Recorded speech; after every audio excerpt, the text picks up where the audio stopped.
శ్రీగురుభ్యో నమః. పాపోత్పాత విమోచనాయ రచిరైశ్వర్యాయ మృత్యుంజయ స్తోత్ర ధ్యాన నతి ప్రదక్షిణ సపర్యాలోకనాకర్ణనే జిహ్వా చిత్త శిరాంఘ్రిహస్తనయన శ్రోత్రైరహం ప్రార్థితో మాజ్ఞాపయ తన్నిరూపయం ముహుర్మామేవ మామేవ చః. ఓ మృత్యుంజయ ఈశ్వర, పాపములు అనే ఉపద్రవములు తొలగి ఇష్టమైన ఐశ్వర్యం సిద్ధించడానికి నిన్ను స్తుతించమని నాలుకయో, ధ్యానించమని మనస్సును, నమస్కరించమని శిరస్సును, ప్రదక్షిణం చేయమని పాదములను, నిన్ను పూజించమని చేతులను, నిన్ను చూడమని కన్నులను, నీ కథలను వినమని చెవులను నన్ను కోరుతున్నాయి. నీ ఆజ్ఞ లేనిదే వాటి కోరికను నేను ఎలా తీర్చగలను? కాబట్టి నాకు ఆజ్ఞ ఇచ్చి పెక్కు పర్యాయాలు నా అవయవాలు నన్ను కోరిన విధంగా చేయడానికి నన్ను ప్రోత్సహించు. నాకు మూగతనం, మతిమరుపు, కుంటితనం, గ్రిడ్డితనం మొదలైన అవకరములు రాకుండా చూడు. ప్రతిబంధకములు ఏమీ లేకుండా చింతిత అర్థసిద్ధిని కలిగించు. శంకరులు ఈశ్వరుని ఇలా ప్రార్థించారు: ఈశ్వర, నీవు మృత్యుంజయుడవు, నీ మహిమలు వర్ణనాతీతములు. ఈశ్వర, నా అవయవాలు మాటిమాటికి నన్ను ఇలా ప్రార్థిస్తున్నాయి. వాటి కోరికలను నీకు వివరిస్తాను విను. నా నాలుక శివుని నిరంతరము స్తోత్రం చేసే భాగ్యం తనకు కల్పించమని నన్ను అడుగుతోంది. ఈశ్వరుని ధ్యానం చేసే అదృష్టం తనకు కలిగించమని నా మనస్సు నన్ను కోరుతోంది. నా పాదాలు శివునికి ప్రదక్షిణం చేసే భాగ్యం కావాలంటున్నాయి. నా చేతులు శివుని పూజించాలని అడుగుతున్నాయి. శివదర్శనం కోసం నా నేత్రాలు ఎదురుచూస్తున్నాయి. శివచరిత్రలు వినాలని నా చెవులు కుతూహలపడుతున్నాయి. పాపాలనే ఉపద్రవాలను పోగొట్టుకోవడానికి, ఇష్ట సంపదలను పొందడానికి వాటికి ఈశ్వర సేవ తప్ప వేరే మార్గం లేదట. నీవు దయతో వాటికి ఈశ్వర సేవ చేసుకునే భాగ్యం కలిగించమని నన్ను ఆదేశించు. నేను వాటిని ఆ పనులలో ప్రవేశపెట్టి నన్ను ధన్యుని చేసుకుని వాటికి ధన్యత కల్పిస్తాను. శివ, నాకు ఎప్పుడూ మూగతనం కలిగించకు. నా నాలుకకు మూగతనము, మనస్సుకు మతి లేకపోవటం, తలకు చాంచల్యము, కాళ్లకు కుంటితనము, చేతులకు వక్రత్వము, కన్నులకు గ్రిడ్డితనము, చెవులకు చెవుడు కలిగించకు. ఏ ప్రతిబంధకం లేకుండా నా అవయవాలకు నీ సేవ చేసుకునే భాగ్యాన్ని ప్రసాదించు. గాంభీర్యం పరిఖాపదం ఘనధృతి ప్రాకార ఉద్యద్గుణస్తోమశ్చాప్త బలం ఘనేంద్రియచయో ద్వారాణి దేహస్థిత విద్యావస్తు సమృద్ధిరిత్యఖిల సామగ్రి సమేతే సదా దుర్గాతిప్రియ దేవ మామకమనో దుర్గే నివాసం కురు. దుర్గావల్లభుడైన ఓ స్వామి, మిగుల దుర్గమమైన కైలాస పర్వతంపై ప్రీతితో నివసించి ఉన్న దేవా ఈశ్వర, నా దేహంలో ఒక దుర్గము ఉంది. దానికి గాంభీర్యమే అగర్త, అధిక ధైర్యమే ప్రహారి, ప్రకాశించే సద్గుణాల సముదాయమే మిత్రసైన్యము, గొప్ప ఇంద్రియాల సముదాయమే ద్వారములు, ఈశ్వరునికి సంబంధించిన జ్ఞానమే వస్తువుల సమృద్ధి. ఇటువంటి సర్వసామగ్రితో కూడిన నా మనస్సు అనే కోటయందు సర్వదా నివసించు. దుర్గమునకు కావలసిన సామగ్రి అంతయు మనస్సునకు చెప్పబడింది. ఈశ్వరుడు దుర్గాతిప్రియుడు, దుర్గా అతిప్రియుడు అని పదాలు విడదీస్తే దుర్గాదేవి యందు మిక్కిలి ప్రేమ కలవాడు శివుడు అనే అర్థము వస్తుంది. దుర్గా అతిప్రియుడు అంటే శత్రువులు ప్రవేశించడానికి శక్యము కాని దుర్గము అనగా కోటయందు ప్రేమ కలవాడు అని మరో అర్థము వస్తుంది. ఈశ్వరుడు కైలాస దుర్గంలో నివసిస్తాడు కాబట్టి ఈశ్వరుడు దుర్గాతిప్రియుడు. శంకరులు తన మనస్సు కూడా దుర్గము వంటిది కాబట్టి తన మనోదుర్గంలో ఈశ్వరుని నివసింపమని ఇందులో కోరారు. శంకరుల మనస్సులో కోటకు గల లక్షణాలున్నాయి. కోటకు అగట్ట లోతుగా ఉంటుంది. శంకరుల మనస్సు కూడా చాలా లోతుగా ఉంది. అంటే శంకరుల మనస్సులో గాంభీర్యము ఉంది. ఆ గాంభీర్యము కోటకు ఉండే అగట్ట వంటిది. శంకరుల మనస్సులో గొప్ప ధైర్యం ఉంది. ఆ ధైర్యము సహజంగా కోటకు ఉండే ప్రాకారంలా ఉంది. కోట లోపల నమ్మదగ్గ సైన్యం ఉన్నట్లే శంకర్ల మనస్సులో ఉద్యద్గుణములు ఉన్నాయి. కోటకు ద్వారములు ఉంటాయి. అలాగే శంకర్ల దేహంలో కన్ను, ముక్కు, చెవి, నాలుక, చర్మం వంటి ఇంద్రియ ద్వారాలు ఉన్నాయి. శంకర్ల దేహంలో శివ సంబంధమైన జ్ఞానరూపమైన విద్య ఉంది.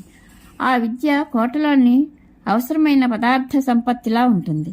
ఈ విధంగా శంకరుల మనస్సు అన్ని విధాల సౌకర్యాలతో దృఢంగా ఉండే కోటలా ఉంది.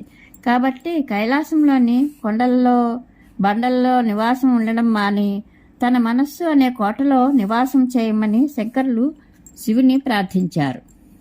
మా గచ్చత్వమితస్తతో గిరిశభో మయ్యేవ వాసం కురు స్వామిన్నాది కిరాతమామక మనః కాంతార సీమాంతరే వర్తంతే బహుశో మృగా మదజుషో మాత్సర్యమోహాదయస్తాన్ హత్వా మృగయా వినోదరుచితా లాభంచ సంప్రాప్స్యసి. కైలాసగిరియందు శయనించే ఆదికిరాతులవైన ఈశ్వర, నీవు ఇచ్చటికీ అచ్చటికీ తిరగవద్దు, నాయందే నివసించు. దానివలన నీకు 2 లాభములున్నాయి. నీవు మాటిమాటికి అక్కడికి ఇక్కడికి తిరగవలసిన అవసరం ఉండదు. నా మనస్సు అనే అడవి మధ్యలో మాత్సర్యము మోహము మొదలైన అడవి జంతువులు అనేకం తిరుగుతున్నాయి. వాటిని చంపి నీవు కిరాతుడవు కాబట్టి వేట వినోదమునందలి ప్రీతిని సైతము పొందవచ్చు. స్వామి, నీవు నా హృదయంలో నివసించి కామ క్రోధ లోభ మద మోహ మాత్సర్యములు అనే అరిషడ్వర్గాన్ని తొలగించి నన్ను సత్వసంపన్నునిగా చెయ్యి అని ప్రార్థన. శంకరులు ఈశ్వరునితో ఇలా చెప్పారు. ఈశ్వర, నీవు కిరాతమూర్తివి. నీకు జంతువులను వేటాడడం అంటే చాలా ఇష్టం కదా. ఆ వేట కోసం నీవు అక్కడా ఇక్కడా తిరుగుతూ ఉంటావు. నీకు ఆ శ్రమ అక్కర్లేకుండా నీ వేటకు అనుకూలమైన ప్రదేశం ఒకటి ఉంది. అది నా మనస్సు. నా మనస్సు ఒక మహారణ్యం. అందులో మదించిన భయంకర క్రూరమృగాలు ఉన్నాయి. అందులో మొదటి క్రూరమృగము మాత్సర్యము. ఈ మృగం ఇతరులపై ద్వేషాన్ని చూపిస్తుంది. రెండవది మోహం. మోహం అంటే ఆత్మ కాని దాన్ని ఆత్మగా భావిస్తూ అహంకారంతో గర్విస్తూ ఉంటుంది. మాత్సర్యము, మోహము, కామము, క్రోధము, లోభము, మదము అనే జాతి జంతువులు సైతము నా మనస్సు అనే అరణ్యంలో ఉన్నాయి. నీవు వాటిని చంపితే నీకు వేట వినోదం తీరుతుంది. కాబట్టి నా మనస్సు అనే అరణ్యంలో నివసించు. శివుడు కిరాతుడు అంటే వేట వృత్తిగా జంతువులను చంపే బోయేవాడు. ఇంకా మన మనస్సులు మహారణ్యముల వంటివి. మనస్సులకు అరణ్యములకు గల పోలికలు ఇలా ఉంటాయి. మహారణ్యాలలో చెట్లు, చేమలు, పుట్టలు, గుట్టలు వగైరా దట్టంగా ఉంటాయి. మన మనస్సు కూడా సంకల్పము, వికల్పము మొదలైన ప్రవృత్తులతో నిండి ఉంటుంది. మహారణ్యములలో సింహ, వ్యాఘ్రాది క్రూరమృగాలు ఉంటాయి. మనస్సులో క్రూరములైన కామ, క్రోధ, లోభ, మద, మోహ, మాత్సర్యములనే అంతఃశత్రువులు ఉంటాయి. మహారణ్యాలలోనికి సూర్యచంద్ర కిరణములు సైతము ప్రసరింపవు. మనస్సు అనే మహారణ్యంలోనికి వివేకము, విజ్ఞానము అనే సద్గుణాలు ప్రవేశింపలేవు. కాగా మన మనస్సులో పెద్ద చీకటి అవిద్య ఉంది. కాబట్టి మనసును మహారణ్యంతో పోల్చడం సమంజసమే అనాలి. అందువల్లనే శంకరులు తన మనస్సు అనే మహారణ్యంలో ప్రవేశించి అచ్చటి కామక్రోధాదులను నిర్మూలించమని కోరారు. అంటే తన మనసులోని అరిషడ్వర్గాన్ని అరికట్టి సత్వగుణ ప్రధానునిగా తన్ను చేయమన్నదే శంకరుల కోరికలోని రహస్యం. కరలగ్న మృగ కరీంద్ర భంగో ఘనశార్దూల విఖండనోస్త జంతు గిరిశో విశదాకృతిశ్చ చేతః కుహరే పంచముఖోస్తి మే కుతోభిః. సింహానికి మృగములు చేతికి చిక్కుతూ ఉంటాయి. పరమేశ్వరుడు కూడా మృగమును చేతితో ధరించాడు. సింహము గజములను చంపుతుంది. ఈశ్వరుడు సహితము గజాసుని సంహరించాడు.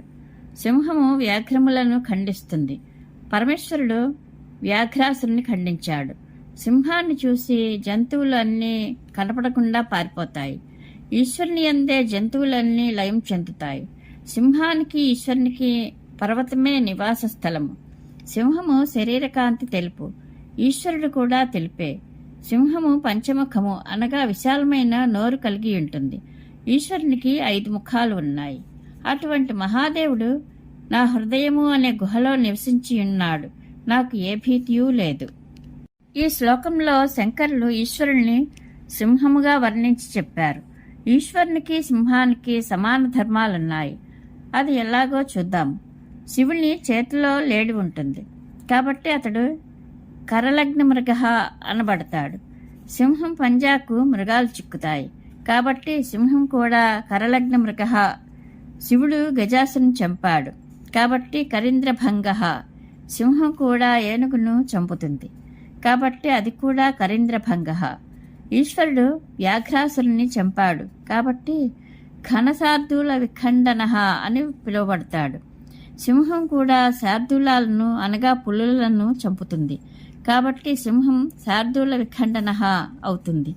ఈశ్వరుడు ప్రళయకాలంలో సర్వప్రాణులను తనలో కలుపుకుంటాడు కాబట్టి ఆయన అస్తజంతువు. సింహమును చూస్తే భయంతో జంతువులు పారిపోతాయి కాబట్టి సింహం కూడా అస్తజంతువు అనబడుతుంది. శివుడు కైలాస పర్వతంపై నిద్రిస్తాడు కాబట్టి గిరిశః అనబడతాడు.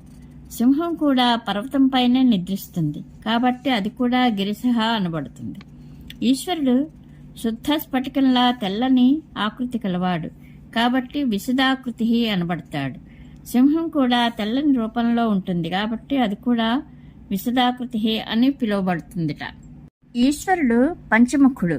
ఆయనకు సజ్జోజాతం, వామదేవం, అఘోరం, తత్పురుషం, ఈశానం అనే 5 ముఖాలున్నాయి కాబట్టి ఈశ్వరుడు పంచముఖుడయ్యాడు.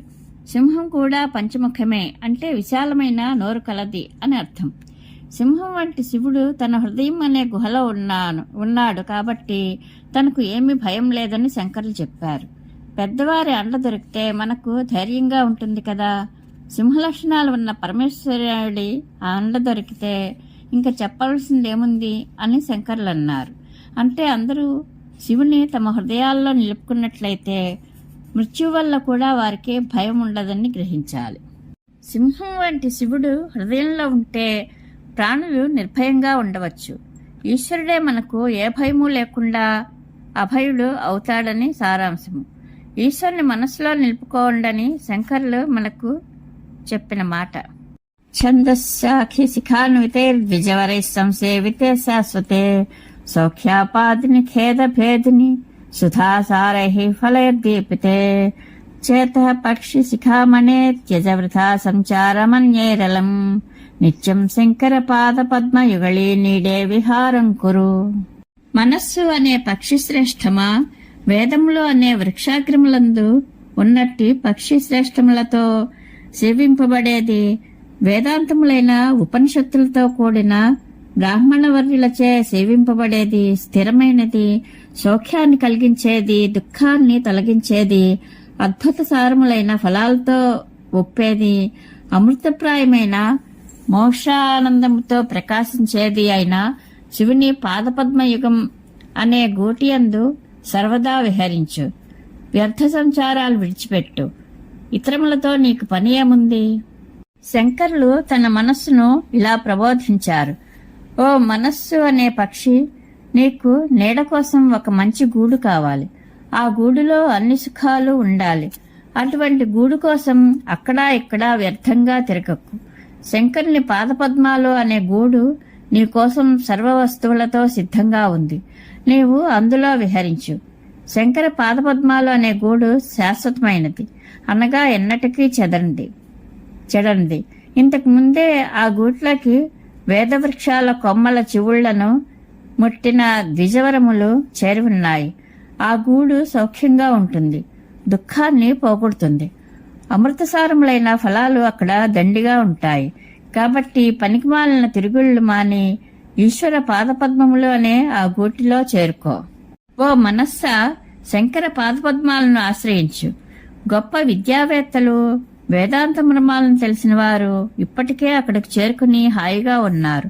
అది శాశ్వతమైనది, అది సౌఖ్యాలను కలిగించేది, సంసార దుఃఖాన్ని నశింపజేసేది. దాని నిండా జ్ఞానవైరాగ్యాది ఫలాలు సమృద్ధిగా ఉన్నాయి. ఇంకా ఏవేవో గూడులు నిన్ను ఆకర్షిస్తూ ఉన్నా అవన్నీ దుఃఖ నిలయాలు. కాబట్టి ఆ గోళ్ల వైపు మరలి బ్రతుకును వ్యర్థం చేసుకోవద్దు. ఈ శ్లోకంలో మనస్సును పక్షిగాను, పరమేశ్వరుని పాదాలను గూడుగాను శంకరులు వర్ణించారు. సామాన్యంగా పక్షి ఆహారం కోసం అటూ ఇటూ తిరిగి శ్రమ పడుతుంది. దానికి మంచి ఆహారంతో నిండిన గూడు దొరికితే ఆహారం కోసం శ్రమ పడవలసిన పని ఉండదు. అలాగే మనస్సు తాను కోరుకున్న వస్తువులను పొందడానికై అనేక అవస్థలు పడుతుంది. మనస్సుకు మంచి సౌఖ్యం కలిగించే చోటు దొరికితే అది ఇతర విషయాల కోసం బాధపడనక్కర్లేదు. తన మనస్సునకు శంకరులు అటువంటి స్థానాన్ని ఈ శ్లోకంలో చూపించారు. అదే ఈశ్వర పాద ద్వంద్వము. అది సుఖములకు నిలయము. సమస్త ఫలాలు అక్కడ సిద్ధిస్తాయి. కాబట్టి అక్కడ విశ్రమించి సుఖంగా ఉండమని, వృథాశ్రమ పొందవద్దని తన మనస్సుకు వారు హితోపదేశం చేశారు. ఓ మనఃపక్షి, ఈశ్వరుని పాదాలు అనే గోటిలో హాయిగా తిరుగు. అంటే ఈశ్వరుని పాదములనే శరణు వేడుకో. ఇతరులను ఆశ్రయించడం వలన లాభమేముంది అని శంకరులు చెప్పారు. పరమేశ్వరానుగ్రహ ప్రాప్తిరస్తు. శుభం భూయాత్.